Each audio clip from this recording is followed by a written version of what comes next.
Praise the lord. మరొక నూతన దినమును బట్టి దేవుని స్తుతిద్దాం. 2025 సంవత్సరము మార్చి నెల 18వ తారీఖున తండ్రి అయిన దేవుడు పరిశుద్ధ గ్రంథం నుండి కొన్ని మంచి మాటలు మనకు తెలియజేస్తున్నాడు. అవి అనగా, ఈరోజు నీవు ఒంటరిగా లేవని గుర్తించుకోండి. దేవుడు మీతో ఉన్నాడు మరియు ఆయన జీవిత సవాళ్ళ ద్వారా మిమ్మల్ని నడిపిస్తున్నాడు కూడా. భయపడకు, ఎందుకంటే నీతో ఉన్నవాడు, నీ వెంట ఉన్నవాడు బలపరుస్తాడు మరియు నీకు సహాయం చేస్తాడు.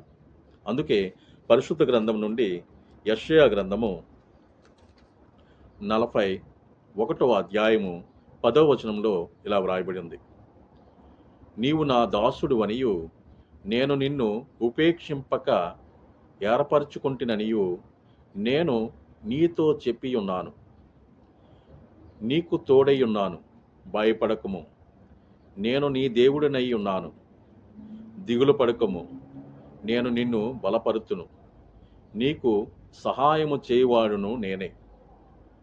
నీతి అను నా దక్షిణ హస్తముతో నిన్ను ఆదుకొందును.